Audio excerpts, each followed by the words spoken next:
director de la cuenca del Navia. Le cedemos la palabra. Buenos días.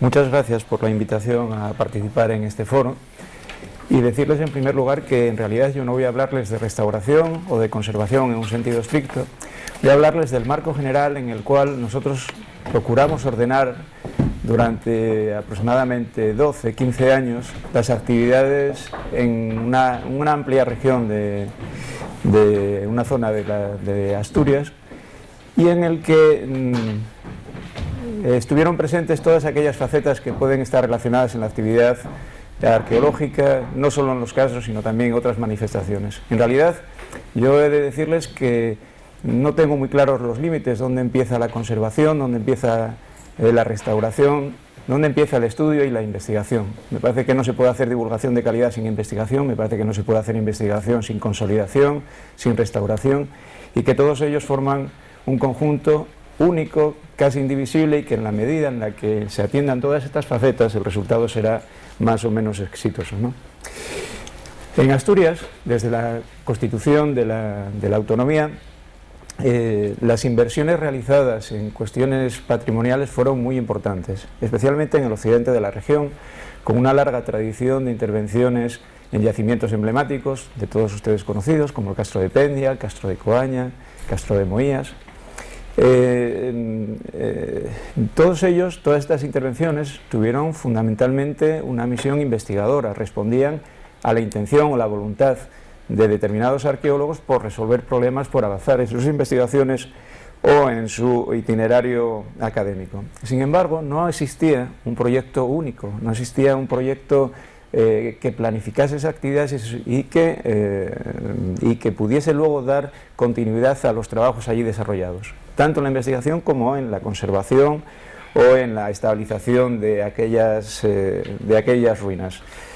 El problema es que cuando eso no existe, los restos arqueológicos quedan otra vez expuestos a su suerte, y como todos sabemos, el clima en esta zona occidental, como es en la zona lucense, es tremendo, ¿no? Perdona, el desarrollo de la vegetación, los gradientes térmicos intensísimos, lluvias, nieve, hacen que lo que puede ser una ruina fabulosa, pues en 2 primaveras o en 2 inviernos quede reducida a nada. Bien, el resultado entonces, después de tantas intervenciones y tanto dinero invertido, era yacimientos en un estado de conservación precario, algunos de ellos visitables, como el Castro de Coaña, con algún servicio también elemental de vigilancia, pero el resto de yacimientos, algunos muy notables, Sanchuís, Moías o Pendia, como les decía, sin el más mínimo control, con visitas absolutamente abiertas.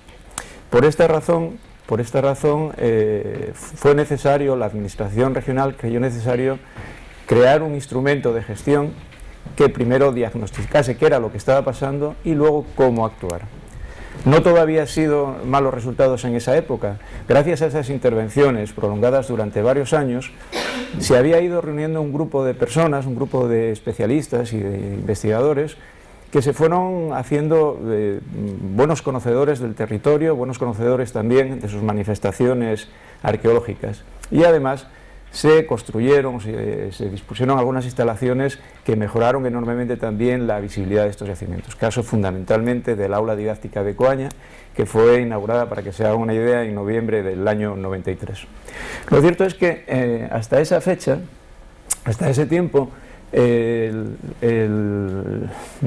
digamos que la presión turística a la que habían de enfrentarse todos estos conjuntos patrimoniales era relativamente limitada. No existía la demanda actual, la explosión de turismo rural, que llegaría muy poco tiempo después, y desde luego para la que estos yacimientos no estaban preparados.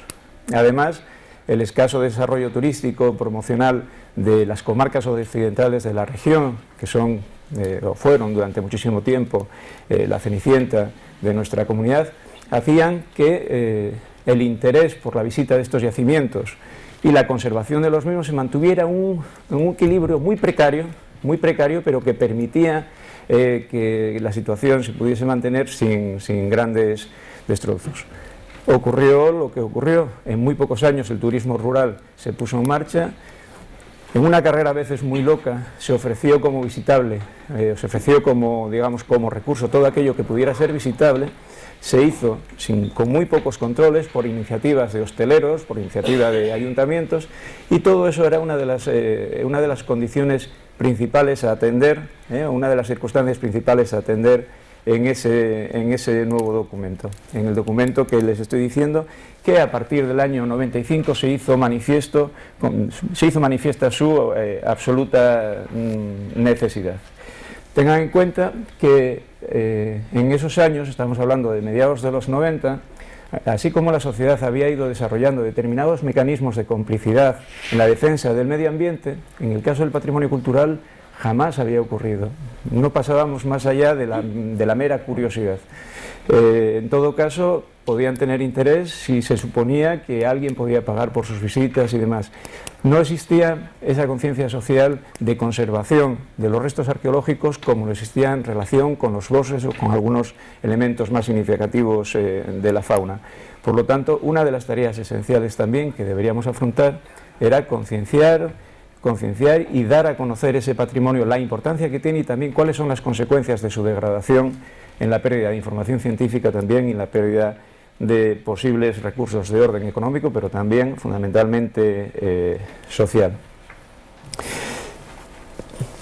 Otro de los elementos importantes que en esos momentos condicionaban las actuaciones o la vida del patrimonio cultural en la zona era la destrucción. Pero, a diferencia de lo que ocurre en otras partes de España, en Asturias, como me imagino que también en buena parte de Lugo, el expolio, por ejemplo, no era la causa más acuciante.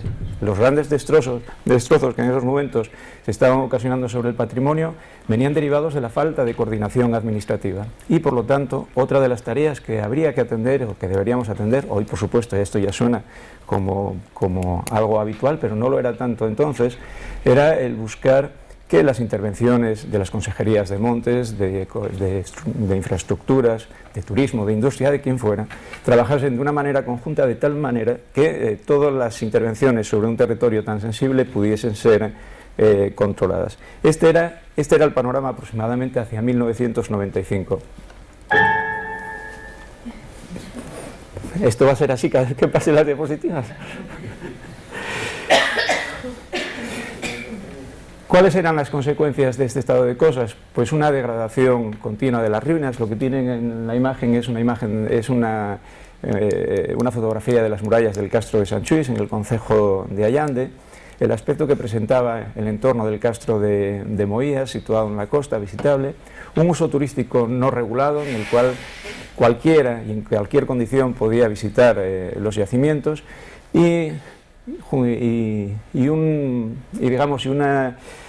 Una divulgación de estos yacimientos bastante deficiente. Y lo era por muchas razones, porque primero no existía una investigación que pudiese alimentar, que pudiese consolidar una información, una publicación divulgativa de calidad. Las cosas que se podían oír, todavía hoy se siguen oyendo, pero que se podían oír en esos momentos acerca de la historia de los castros, acerca de lo que significaban sus ruinas, pues tenían interpretaciones de lo más pasajero. Al tiempo, instalaciones absolutamente impresentables como esta que tienen en la imagen, que es ni más ni menos la oficina que estuvo vigente de turismo en el Castro de Coaña durante varios años, ¿no? En fin, el panorama en términos generales era bastante triste, a pesar de tener unos recursos realmente importantes y además con dos consecuencias elementales. Primero, la baja calidad de la visita que se podía ofertar a aquel que se atreviera a buscar estos yacimientos, estos lugares, y sobre todo la precaria imagen institucional que Asturias y los ayuntamientos, porque al final quien visita estos yacimientos no se pregunta si esto depende de fulanito o de menganito, pues era una imagen institucional pues muy precaria, desde luego paupérrima para lo que podría esperarse de un conjunto patrimonial como el que de aquí se dispone. Y eso es precisamente la cara buena de una historia de siglos de abandono, de atraso, de olvido, de desprecio, como ocurrió con la Asturias occidental.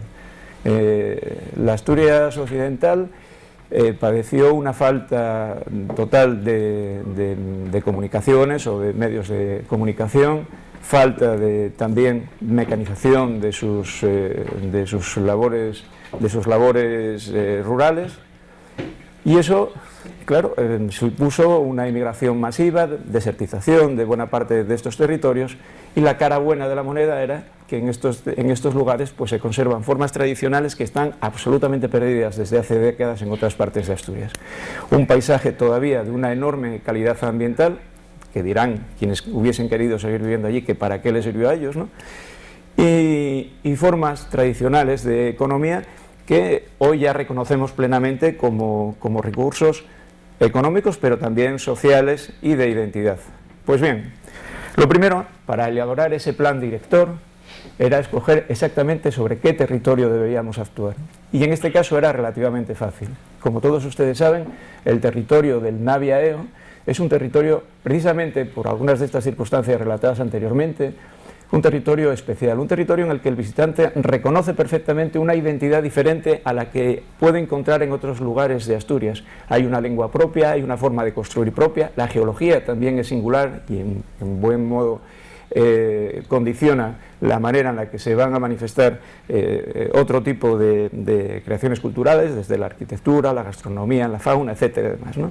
Y por lo tanto, el conjunto que podíamos escoger para actuar en este campo era relativamente sencillo. Básicamente, el interfluvio Navia-Eo, los territorios comprendidos entre los concejos ribereños del Navia por el este y los del Eo dentro del territorio asturiano por el oeste. En total, unos aproximadamente 1.600 kilómetros cuadrados, 17 municipios, un relieve muy arrugado, que va desde la línea de costa hasta las estribaciones de la cordillera cantábrica, casi a 1.300 metros. Los últimos asentamientos fortificados están aproximadamente a los 1.100 metros de altura, y además con una gran riqueza al menos numérica, arqueológica.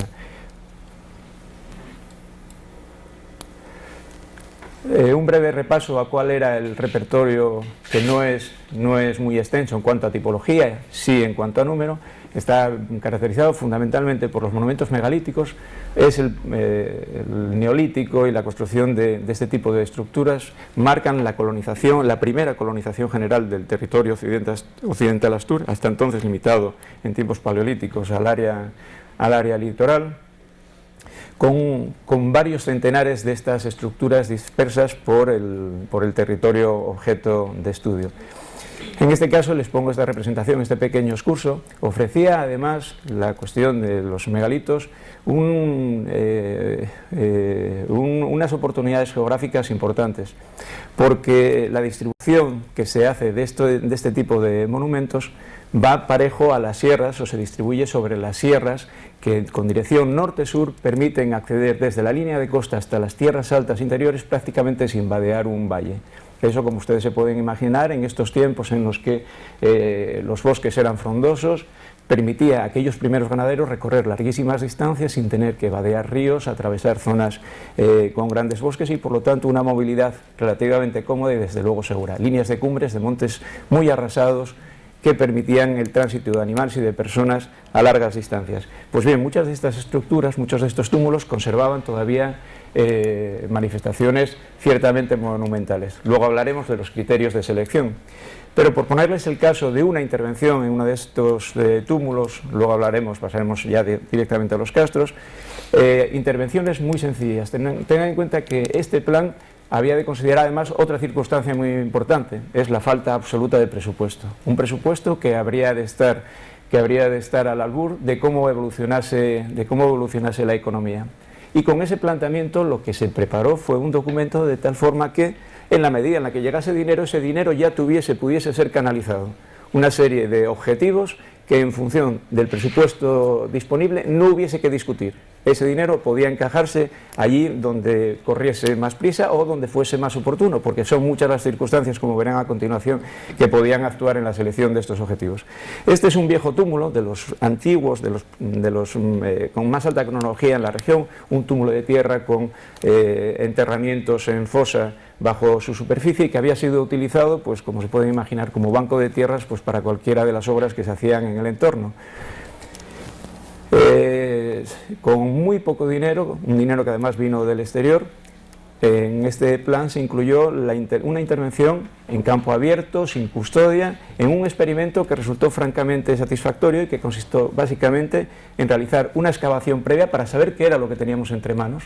Es decir, también una de las constantes de las que yo les voy a hablar a lo largo de este plan es que no concebimos ninguna intervención arqueológica, por somera que sea, por soporte, por el apelativo de conservación o consolidación que se le quiera dar, que no aporte información, que no aporte documentación de orden arqueológico. Y así fue como este túmulo pues, fue excavado con varios sondeos y después consolidado de tal forma que pudiera ser interpretado, que pudiera ser leído y comprendido en su entorno inmediato sin gran esfuerzo. Esto se realizó en el año 98, 97, y el día de hoy pues sigue manteniéndose a pesar de no tener ningún otro sistema de custodia más que la limpieza. En fin, pero y a lo que íbamos. Sobre los castros, la comarca de la que les estoy hablando es una comarca rica en asentamientos fortificados. Aproximadamente entre el Navia y el Eo, en territorio asturiano, están inventariados unos 70 de estos asentamientos. Muchos de ellos tienen una historia muy conocida, son notables, excavados por egregios investigadores como Antonio García de Bellido, Juan Uría, Francisco Jordá, posteriormente José Luis Maya, Elías Carroceira y demás. Las características generales son también muy importantes a la hora de plantear las actuaciones a desarrollar sobre ellos. Lo primero es, en su mayor parte están en un entorno, un paisaje de una enorme calidad medioambiental, algunos de ellos excavados con una extensión relativamente grande, lo cual permite además una aproximación importante a su comprensión, algo que además facilita también las defensas monumentales que en su mayor parte conservan. Por lo tanto, sumaban a su condición de elemento histórico relevante un potencial educativo y promocional y patrimonial realmente importante. Su distribución desde la costa hasta las tierras altas interiores ofrecía además una variedad de paisajes y una posibilidad de vertebración de su recorrido que también son ventajas muy importantes a la hora de planificar los productos luego de difusión y de venta como turismo. Sin duda, las murallas y sus fosos son los elementos patrimoniales, los elementos más distinguibles, los primeros definidores de los asentamientos y aquellos en los que, desgraciadamente, o sobre los que también se habían centrado muchas de las agresiones en los viejos tiempos. El foso que tienen abajo en la pantalla corresponde al castro de Cabo Blanco, en Valdepares, concejo del Franco. En este lugar, en ese foso, sobre esa superficie que tiene en vista y que tiene al menos otros 2 metros de potencia bajo la hierba, se sacaron cerca de 200 camiones de basura. 200 camiones de basura que hubiese dado para hacer también un curso de arqueología industrial, porque probablemente estaba toda la gama de electrodomésticos que se habían consumido en estas comarcas de Asturias pues desde comienzos de los 60 pues hasta el momento mismo en el que se hizo la limpieza. Es importante considerar que para muchos de los visitantes, para muchas de las personas que se acercan a estos yacimientos, dejar visibles, perfectamente identificables estos elementos en ocasiones, y cuando el paisaje además es como el que ocurre en el Cabo Blanco, impresionante, son elementos suficientes para aportar una interpretación que no requiere una excavación masiva de las ruinas. Otros casos, como el de Coaña, lo que presentan es realmente la imagen paradigmática de lo que es un poblado fortificado prerromano, una enorme superficie excavada, en este caso con declaraciones BIC importantes, y junto a los castros, el tercer elemento llamativo que caracteriza, digamos, esta parte arqueológica del territorio es la minería romana. Las labores mineras romanas que se distribuyen por todos los cauces de los ríos Narcea, Navia, Porcía y Eo, en muchos casos labrando la mayor parte de las sierras con una intensidad realmente sorprendente. Bueno, para ustedes eso tiene poca novedad porque también esas manifestaciones son muy ricas en estas comarcas. Lo cierto es que constituían decenas de conjuntos, todos ellos, la mayor parte, digamos, en un espacio natural de enorme calidad, de unas dimensiones que muy poca gente llega a comprender si no se acerca a los mismos, porque cortas como la de la Freita, con 1 kilómetro de longitud en su eje mayor y casi 70 metros de caída libre en algunos de sus cortes, no dejan indiferente a ninguno que se acerque. Son lugares, además, serán lugares accesibles, con pocos problemas de conservación y desde luego con un altísimo potencial para su explotación turístico-cultural. Junto con ellos, pues todo el aparato hidráulico auxiliar, canalizaciones, túneles de abastecimientos de agua y otros elementos que además permiten comprender también en cierta forma el paisaje que se está visitando, con una implantación toponímica directamente vinculada con estos fenómenos que se dan en relación con la minería. Lo que tienen a la derecha es el depósito del Puerto del Palo, del que deriva precisamente de la existencia de este gran depósito que alimentaba las cortas de la Freita. Bien, ¿qué tipos de intervención son los que nos planteábamos en aquel documento de director, que fue así como se definió, plan director de la cuenca del Navia-Eo, porque finalmente esos territorios fueron también comprendidos dentro del programa? Pues básicamente el primero era el mantenimiento digno, es decir, no se podía seguir actuando o promocionando yacimientos sin que estos al menos no agrediesen al visitante. Y tengan en cuenta que la promoción no dependía de la Consejería de Cultura. Supongo que les resultará familiar ver cómo los periódicos anuncian o tienen en los cuadros de sus anuncios de promoción de las comarcas cosas que jamás una administración sensata hubiese puesto a disposición del público.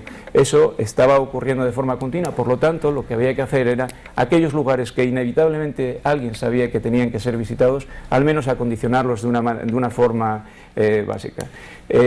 Así se hizo en castros como el caso de Chauso Martín, Castro de San Isidro, el Castro de Pendia o el Castro de Sant Lluís, que es el que tienen abajo en la imagen como si fuese un enorme figurat, y en el cual simplemente labores de limpieza hacen que resalte sobre el terreno y sea muchísimo más fácilmente comprensible. Los castros de San Isidro y Pico de Amina, en los que a su interés arquitectónico se sumaba también una condición paisajística realmente extraordinaria, con elementos singulares también como las piedras hincadas. En otros lugares donde la intervención no podía plantearse en términos de excavación, por falta de presupuesto, por falta de equipos, por lo que fuese, la entidad y la monumentalidad de las ruinas conservadas, este es el caso del Castelón en Illano, nos hicieron probar soluciones intermedias que no tuvieran que ver con la intervención directa de la administración sobre las ruinas, sino en acuerdos con los propietarios a los que se les garantizaba la limpieza en los accesos, el segado y desbroce de las fincas en las que se encontraba el castro, y simplemente que ellos permitiesen que las personas que se acercaban hasta allí pudieran recorrer un lugar tan sugerente como el que tienen en la imagen, que está pegado a la carretera general. Durante varios años este castro fue visitable y fue incorporado a la oferta turística de la comarca sin mayor gasto que las decenas de miles de pesetas que podía costar al cabo del año mantener en torno a 1 hectárea de terreno limpio. En otras ocasiones esta misma solución se aplicó sobre yacimientos sin ni tan siquiera grandes elementos visibles, pero que estaban situados por cuestiones de pura fortuna en itinerarios culturales o turísticos ya consolidados. Este es uno de los 3 castros que está disperso, que se distribuye sobre la vía costera, la senda costera entre Navia y Puerto de Vega. Quizás algunos de ustedes, si son aficionados al senderismo, lo hayan hecho en alguna ocasión. Es un recorrido hermosísimo por la línea de costa y que pasa por encima de 3 de estos castros. El acuerdo con el ayuntamiento y los grupos de montañeros que llevaban esta organización permitió que lo que eran elementos que hasta entonces pasaban desapercibidos para los propios vecinos de esta comarca tomaran una relevancia que en cierta forma también facilitó su conservación ante el conocimiento cierto de cuál podía ser la entidad o la importancia de los mismos. En otras ocasiones la obra es más compleja. La imagen que tienen en pantalla corresponde al Castro de Sant Lluís, excavado por Francisco Jordá durante los años 60, 70 y de forma intermitente hasta el año 86, en el que realizó la última excavación, y nunca ha atendido en su conservación o preservación. Lógicamente, aquí entramos ya en otras categorías de intervención, que yo no les voy a contar porque para eso están aquí pues algunas de las personas que mejor trabajan y que mejor conocen esta materia. Básicamente lo que se trataba era de consolidar, de asentar unas ruinas, no tanto para recrear o para crear una imagen falsa de la misma, sino para dar estabilidad a unos elementos que de otra forma, cuya degradación de otra forma avanzaría sin límite. Todo ello, evidentemente, con los convenientes registros de intervención sobre paramentos originales, paramentos intervenidos, paramentos corregidos. Del mismo modo, se actuó en otros yacimientos de los que yo les voy a contar poco, porque Luis Francisco y Miguel Ángel Marcos y Yolanda de Terra Arqueos les podrán contar ya las actuaciones concretas. Se actuó sobre otras ruinas en avanzado estado de degradación, muchas de ellas con una significación importante, caso por ejemplo de las saunas castreñas, o la domus del castro de Echao de San Martín, un edificio francamente singular, tanto por sus características constructivas como por haberse instalado dentro de un castro de la Edad del Hierro. En otras ocasiones, las actividades que se desarrollaron y que se contemplaban dentro de este plan eran intervenciones de urgencia inmediata, contando como se contaba entonces con equipos que a lo largo de prácticamente 6 meses estaban distribuidos en distintos yacimientos en el campo. Era realmente rápido y eficaz la intervención ante cualquier aviso de emergencia. Eso dio lugar a descubrimientos que impidieron la destrucción, por ejemplo, de esto que están viendo, que es una corona de finales de la Edad del Bronce, comienzos de la Edad del Hierro, en el Castro del Picón, en la Marina de Tapia de Casariego, o exploraciones para comprobar el potencial arqueológico de determinadas zonas que, por la razón que fuese, debían ser exploradas. Me parece que voy al revés. Ahora bien, junto con todos estos trabajos que básicamente eran de carácter oportunista, se trataba de rentabilizar aquello que estaba a mano y hacerlo en función de la colaboración y la complicidad que pudiésemos encontrar con ayuntamientos, pudiésemos encontrar con asociaciones o con otro tipo de instituciones dispuestas a participar. Otros proyectos tenían mayor envergadura, la tenían también en función de su interés científico, de su potencial didáctico, de la capacidad o de la monumentalidad de los restos que allí se sentaban. Y 3 fueron esos objetivos principales. Fueron el Castro de Echao de San Martín en Grandas de Salime, os castros en Taramundi y el Cabo Blanco en el concejo del Franco.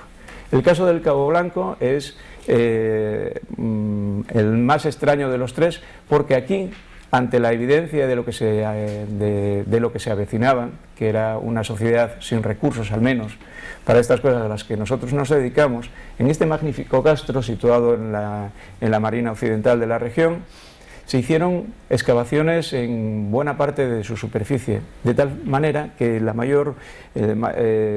que todos los conjuntos, todos los recintos que definen su extensión fueron más o menos explorados. La información científica se salvaguardó con todas las garantías, pero a diferencia de lo que se venía haciendo hasta entonces en otros yacimientos y ante la imposibilidad de garantizar la conservación, todas estas ruinas volvieron a ser tapadas. De tal forma que hoy el castro del Cabo Blanco puede ser visitado, tiene información científica solvente acerca de su cronología, acerca de la evolución, acerca de su historia, de las tipologías constructivas que en él habitan, pero por fortuna, ninguno de esos elementos está hoy en riesgo de degradación. Se volvió a tapar, hay que decirlo todo, también con la complicidad y la comprensión de las autoridades municipales, que no siempre responden de esta manera ante una propuesta en principio pues tan contraria a lo que se podría creer que son sus intereses.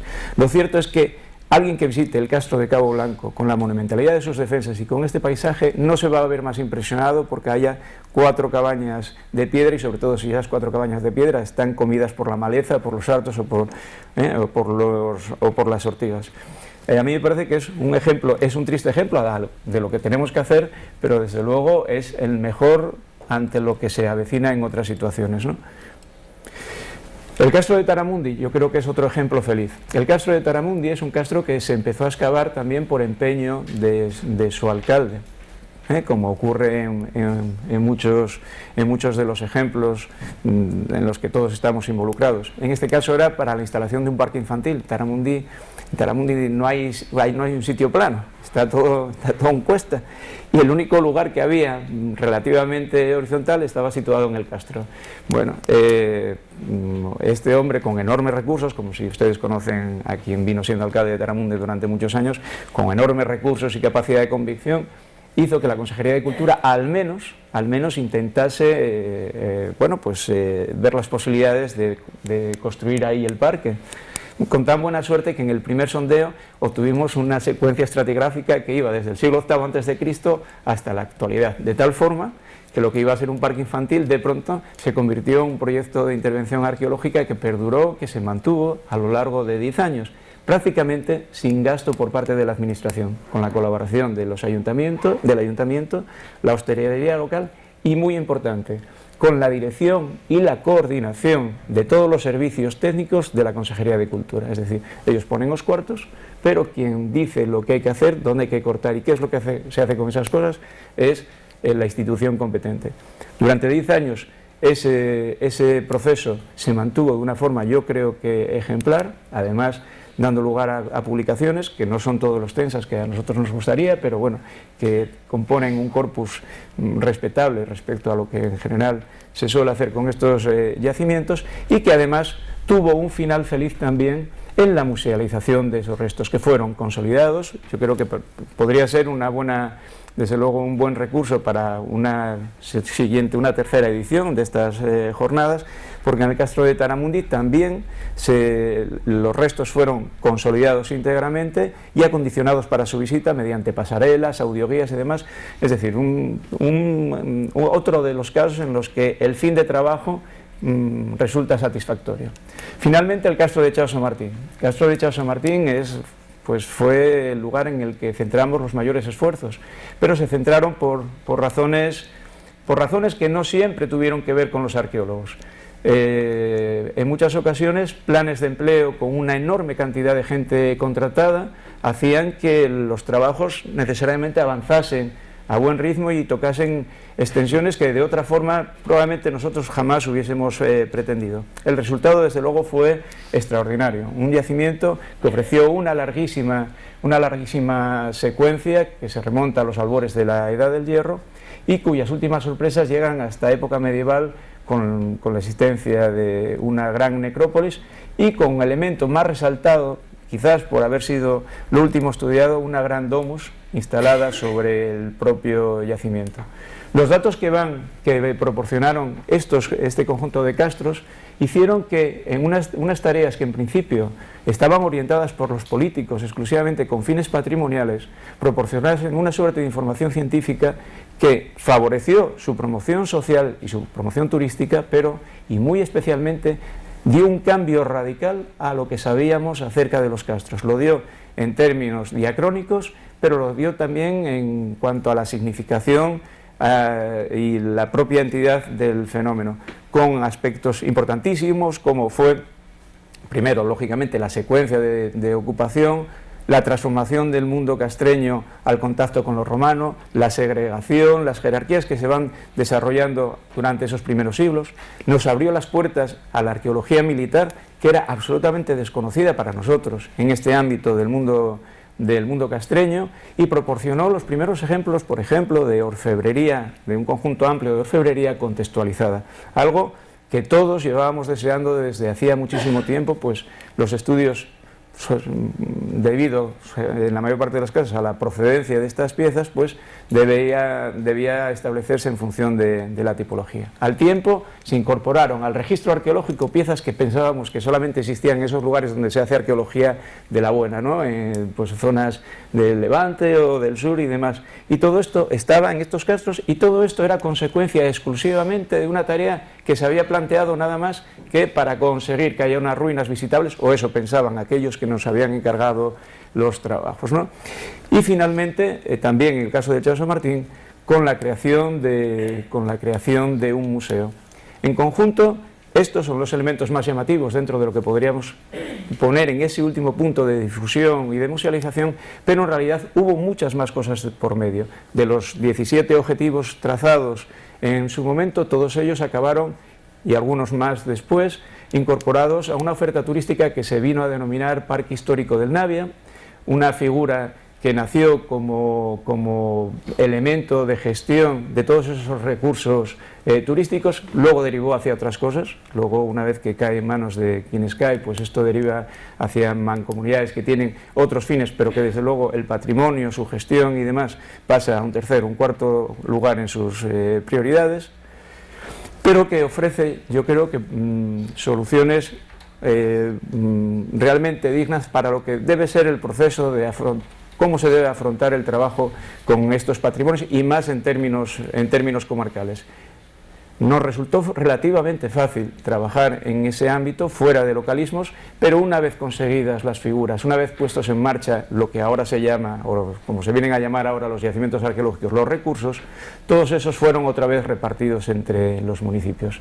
Es una tarea prácticamente imposible. La experiencia que hoy nos va demostrando aquellos que llevamos años trabajando supuestamente dentro de estos planes generales de ordenación y de planificación es que lo que era posible hace 15, 20 años, hoy ya no lo es. Hoy nadie quiere planificar, hoy no hay político que desee que sus presupuestos estén ajustados a unas soluciones técnicas y a unas determinadas y amarrados a unos determinados proyectos, porque eso evita lo que hoy por hoy está guiando, no sé si aquí, pero desde luego en mi región así es, la política de la gestión cultural, que son las llamadas de los alcaldes, las noticias en los periódicos y cualquier otro tipo de gente incómoda o peleona, con razón o sin ella, que pueda acceder y montar el escándalo necesario para que todo se reoriente en función del escándalo que haya que atender. Soluciones como estas, esto es el caso de Taramundi, que les decía que estaba ahora mismo en posición de visita, yo creo que hay razones para que nos podamos sentir satisfechos con lo ocurrido a lo largo de estos 15 años, lamentar que los programas de ordenación y planificación que nos permiten la rentabilización de estos recursos no estén muy en boga en estos momentos, y quería cerrar simplemente explicándoles cómo se había organizado todo esto desde un punto de vista estrictamente administrativo. La clave, desde mi punto de vista, como les digo, es que quienes regíamos, a mí me tocó en este caso la dirección de este proyecto, la redacción y la dirección del proyecto, es que las decisiones técnicas, aquellas que permiten decidir dónde se interviene en este yacimiento o en aquel otro, aquí se va a llegar hasta este punto, aquí se va a aplicar este otro tipo de conservación, estuviese tomada por la institución que ha de tener esa competencia, que es la Consejería de Cultura. Luego, las excavaciones se pueden desarrollar en función de la oportunidad. Ayuntamientos que están dispuestos a contratar personal técnico, estupendo. Ayuntamientos que están dispuestos a contratar operarios, bien. Pero todos ellos se suman a unos objetivos que no establece el ayuntamiento ni establece el concejal de cultura de turno. Los establece las necesidades de ese yacimiento, planificadas en ese documento inicial. Al mismo tiempo, trabajar con un equipo fundamental básico que permita que toda esa información y todas esas gestiones sean tratadas también de forma unificada. Eso simplifica muchísimas cosas y evita la disgregación de la información. Que el sistema de siglado, que el sistema de conservación, de tratamiento de los materiales, de restauración, de almacenamiento, esté concentrado en torno a un modelo común que puede tener distintas sedes hasta que no hubo estos museos, y además coincidiendo con el cierre del Museo Arqueológico, se pueden imaginar que hubo que buscarse la vida en 1000 sitios diferentes, pero al menos la supervisión de las colecciones, la dirección del laboratorio, los talleres de restauración eran únicos. Todo lo que se producía en cada uno de estos lugares era tratado con los mismos criterios. Y finalmente, tareas comunes descentralizadas como el desbroce de yacimientos, intervenciones de urgencia, etcétera, etcétera, etcétera, son elementos que también contemplados dentro del plan iban surgiendo en la medida en la que eran posibles, bien por la colaboración política, bien por la existencia de presupuesto. El resultado, después de casi 20 años de que se hubiese iniciado este trabajo, yo creo que es satisfactorio. Fue satisfactorio para todos los que participamos en él. Creo que fue fructífero desde el punto de vista del rendimiento científico y creo que esencialmente lo fue también desde el punto de vista social. Aquellos elementos que para muchas de las personas que vivían en ese territorio eran elementos ajenos, cuando no hostiles, por impedirles determinado tipo de actividades, acabaron integrándose dentro de su vida normal, dentro de lo que podían considerar elementos patrimoniales propios. Y para aquellos que no conocían absolutamente nada de todo este mundo de la Asturias Occidental, supuso un descubrimiento ya no solo de la parte arqueológica, sino también de un paisaje, de una sociedad que había estado muy despreciada por el, digamos, por el asturiano convencional. El futuro que va a tener todo esto, yo no lo sé. Como les digo, lamentablemente creo que la planificación y la organización con largos plazos no está siendo en estos momentos el objetivo principal de nuestras administraciones, y solo confío en que esta falsa idea de democratización de la cultura, que consiste en que todas las opiniones son iguales y en que sobre todo cada alcalde, cada municipio puede decidir a qué temperatura hierve el agua en su concejo, que todo esto se considere democrático, pues todo esto llega a un punto en el que tenga final, que esa locura hacia la atomización y hacia la consideración de que democratizar es hacer que todos opinen, que todos hagan, y que las consejerías de cultura queden exclusivamente para poner el dinero, pues que eso tenga algún fin y seamos capaces entre todos de hacer la presión suficiente para que esas cosas pues no sucedan. Y creo que mi homilía termina aquí ya con este discurso. Esta última parte se puede borrar porque es que me van a despedir.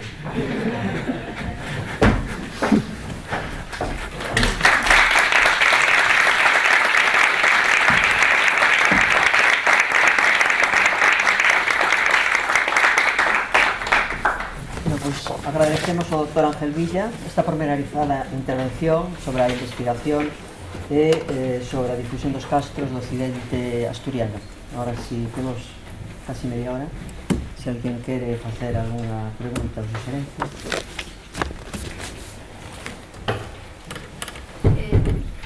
Dentro deste plan, había contemplado algo sobre el mantenimiento de cada castro y se lleva a cabo eso? Sí.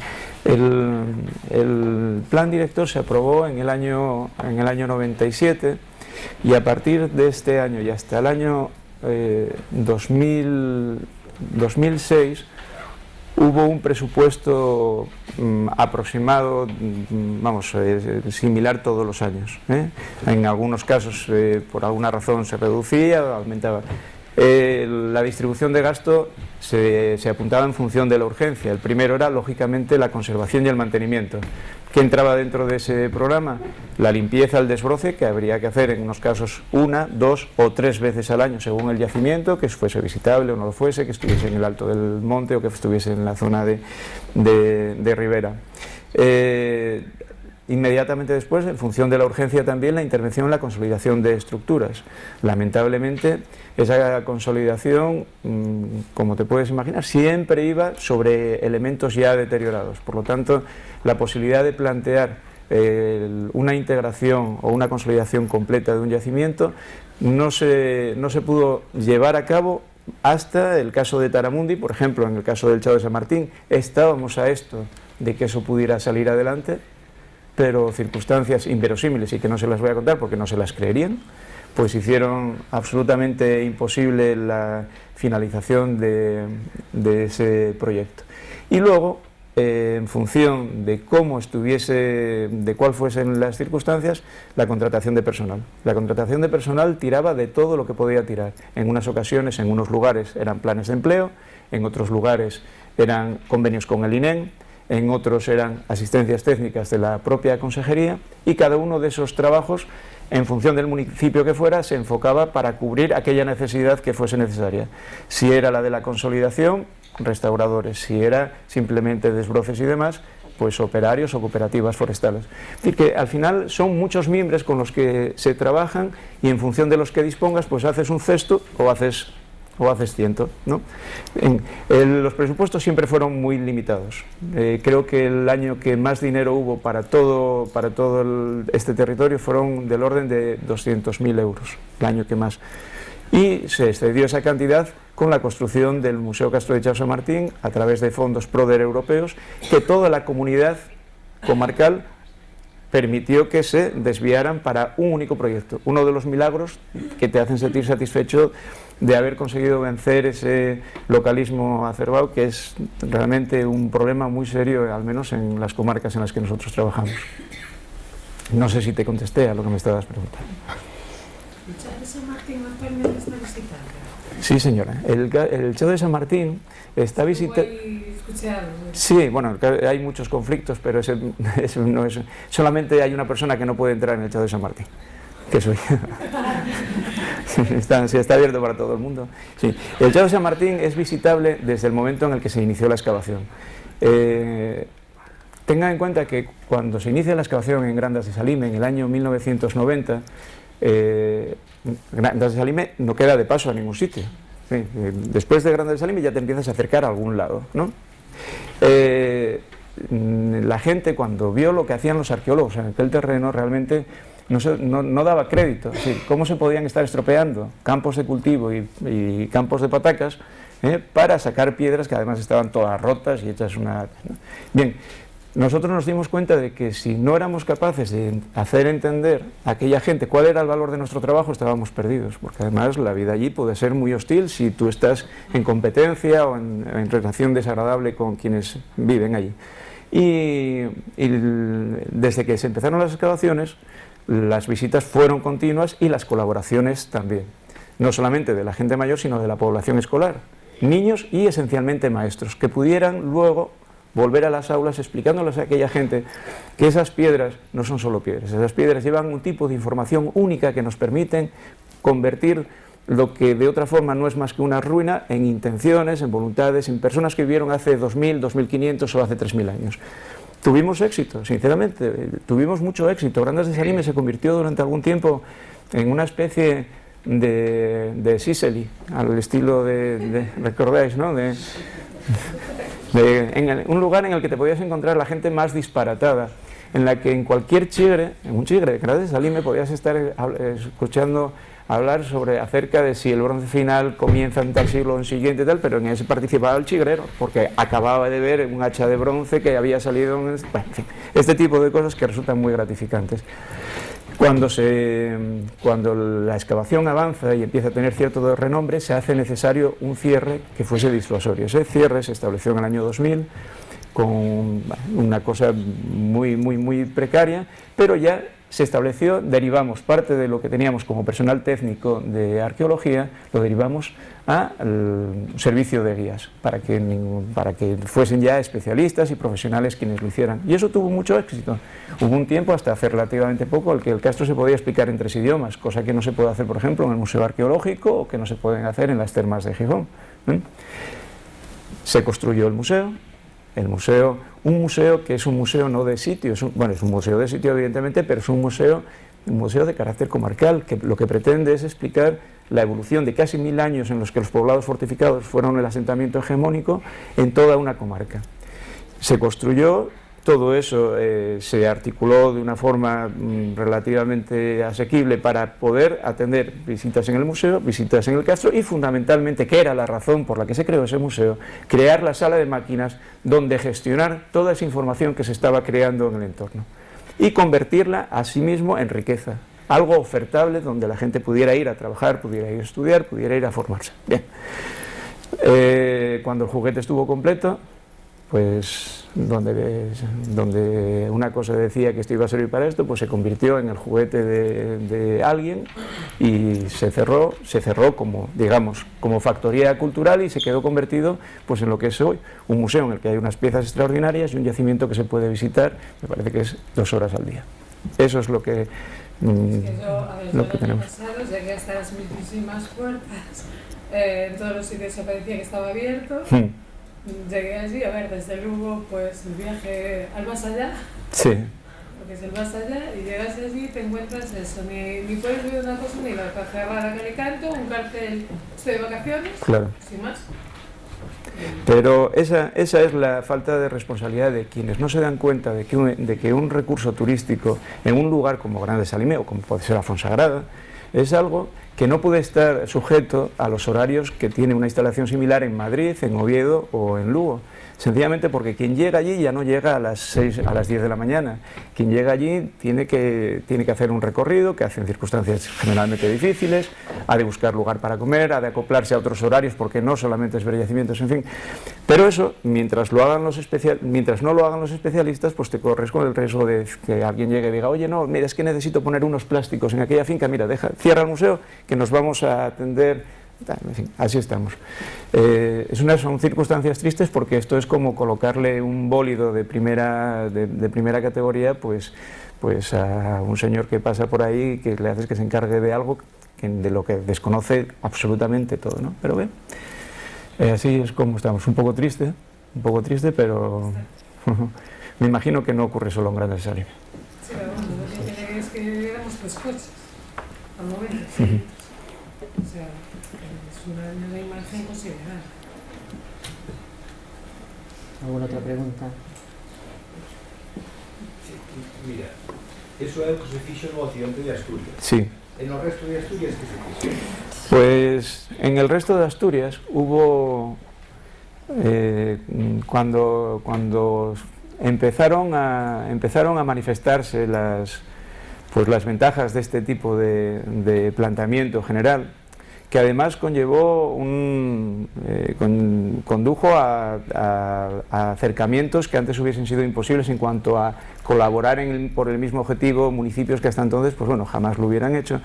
Hubo varios intentos, uno quizás el más importante, de hacer algo parecido en el oriente. En el oriente de la región. El oriente de la región, como saben, es una zona con una geología completamente diferente, fundamentalmente kárstica, y en la que el elemento patrimonial protagonista, sin duda ninguna, desde el punto de vista arqueológico, es el arte rupestre. Claro, el arte rupestre no son castros, tiene unos problemas específicos muy importantes, tiene unos problemas de conservación que han de ser atendidos de forma prioritaria, problemas de seguridad en las visitas, en fin, una casuística completamente diferente. Y allí se intentó algo parecido, una especie de plan del Oriente en el que todos esos recursos se unificasen en una oferta común. Pero ¿qué es lo que ocurrió? Allí ni tan siquiera se superó la parte, digamos, municipal o de cantonalista, y al final acabó siendo convertido en una figura exclusivamente de promoción turística y gestionada también esencialmente por los hosteleros. El único fruto que podría darse o que podría entenderse como tal de ese plan es el nuevo centro de interpretación del arte rupestre de Tito Bustillo, no sé si alguno de ustedes lo habrá visitado, un centro muy discutido también, pues porque es una línea muy moderna de museología y demás, pero que en cierta forma deja un poco al margen lo que debería ser el recurso esencial de ese conjunto, que son las pinturas rupestres de Tito Bustillo y del resto de la sierra. Básicamente esto es lo que hay. Sobre el prerrománico también se intentó, pero estamos como siempre.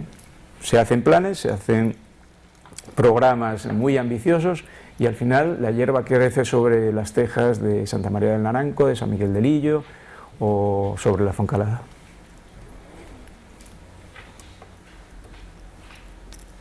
¿Alguna otra pregunta? Pues creo que no. Vale. Reiteramos el agradecimiento. No, gracias a vosotros por la invitación.